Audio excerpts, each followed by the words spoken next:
மலர்ந்து மலராத பாதி மலர் போல வளரும் விழி வண்ணமே, வந்து விடிந்தும் விடியாத காலை பொழுதாக விளைந்த கலை அன்னமே.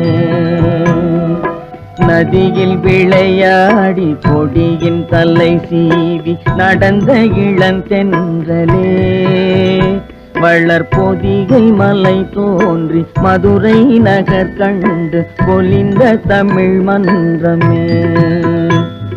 யானை படை கொண்டு சேனை பல வென்று ஆளப் பிறந்தாயடா, புவி ஆளப் பிறந்தாயடா. அத்தை மகளை மனம் கொண்டு இளமை வழி கண்டு வாழப் பிறந்தாயடா, வாழப்